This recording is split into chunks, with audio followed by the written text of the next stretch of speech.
Mungul toti musika. Oh. Mbiki to sao sentir moi un cora, moi un nini. Mbiki to sao sentir moi un cora, moi un nini. Pas trop cora. Des 4 Cora, c'est une première.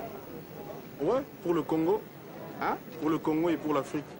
Mais quand même, c'est du jamais vu dans les paysages congolais. Voilà, c'est ça, ouais. Et africain. Prolifique pour Kofi Olomide. Ah oui? Ah oui, il a tout raflé. Il nous a rien laissé. Il a tout raflé? Tout. Il m'a laissé juste une miette. C'est une reconnaissance pour lui? Ah oui, tout à fait, il le mérite. Pour moi, il est rentré dans la légende, il faut le reconnaître. Tous les artistes africains doivent le reconnaître. Et comment les Cora cette année? Mais parfait, c'est la première fois qu'on organise l'édition à Jourou. La plupart du temps, c'était à Sun City, mais cette année, on a choisi Jourou pour être plus proche du public sud-africain. Et on vient d'apprendre que Kofi Olomide a eu 4 Cora, alors vous étiez l'un des responsables justement de cette édition. Ça s'est passé comment? Bien accueilli par le public, parce que vous savez que Kofi Olomide est très populaire en Afrique du Sud et que pas seulement en Afrique du Sud, c'est l'un des plus gros vendeurs de disques quand même sur le continent africain. C'était normal qu'il ait ses 4 publics.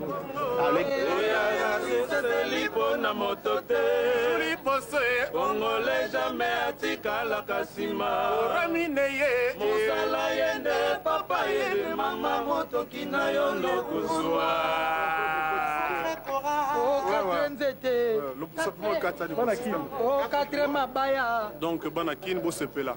Banakin Bosepela. Atoza Muluba, Atoza Moussoaïla, Ata Mumbala, Ata Mungala, Ata Kodra Sakade, Ata Ndego Montana, Sepela, c'est 4 Corans pour Nabino. Toboya qui va tout soubatika la Nanzala, va tout nate, Bakora. Donc Mutoza Morsona, Yatauza Gawap. Tamatete lemba. Oto sala yapona Congo démocratique. Yapona Congo. Bana Congo. Oya lycée c'est lipona motote. Puri bosse. Congolais jamais atika la kasima. Oramine ye. Osala yende papa yende mama motoki na yonde kozwa. Boya kosa biso to boya ki badini. Toujours Congo quoi. Pour raisonner bien toujours Congo. Il commence à zate 4 on est tolé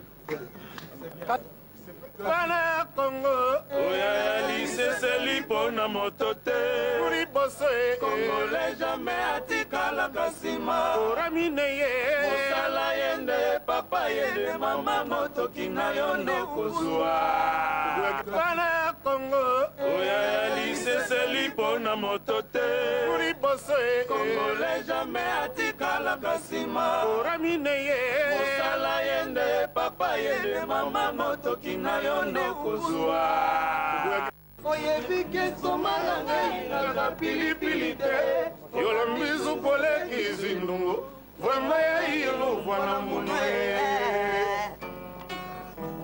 awa yozendisi nzungu koboma makala te ebibiekenga nazana zamba kufa nakoki mpe komema mayekole oyebi ke stoma nanga elingaka pilipili te yolambisu koleki zindungu vraimen yailuvwa na munwe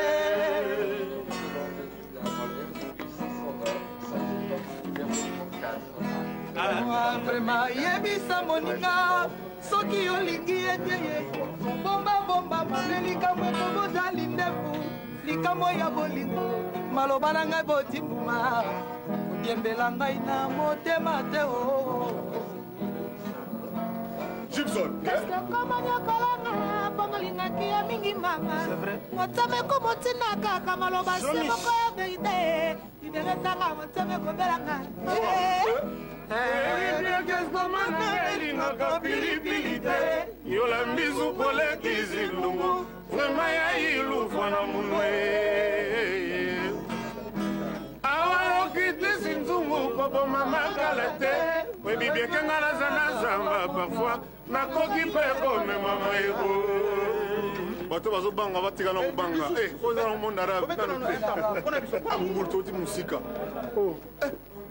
Mbiki to ça se dire moi un cora, moi un nini. Non mais il fallait quand même Congo hein, to ko ba niveau wana. Parce que mon bloko to ko sala ka wana, to banene ba Olympia ba Bercy ba nini, to banana ba cora kala. De lo siko bon. On a 4 cora na Congo ya danser. Congo vraiment ya danser. affaire d'État. Je ne sais pas trop quoi dire. Mais bon, je sais que j'ai rendez-vous avec le public de qualité, qui est le public Kofifi, le public qui a fait de Ifrakata, l'album que tout le monde sait. Je vais régler les comptes avec l'album Affaire d'État. C'est l'album du quartier latin des mêmes musiciens. Il y a 16 titres. Vraiment, rendez-vous est pris. Personnellement, j'ai signé une chanson que j'ai dédiée à mon pays, le Congo, que j'aime beaucoup. Et j'espère que cette chanson va servir d'exemple à la jeunesse. Dans cette chanson, je demande à tous les Congolais de se remettre au travail. Je demande à tous les Congolais de comprendre la valeur de l'union, la valeur de l'unité. Et je demande à tous les Congolais de comprendre une fois pour toutes que la guerre, c'est ce qui nous ronge, c'est ce qui va nous rendre les plus mauvais services, il va jouer le pire tour. Donc, rendez-vous avec Affaire d'État, l'album de la suprématie du quartier latin. Il n'y aura pas de confusion. C'est-à-dire la musique est la musique, l'art est l'art. Qu'est-ce que j'allais dire? Vous savez, on est ce qu'on est. On n'est pas ce qu'on sera. Et aujourd'hui, c'est aujourd'hui.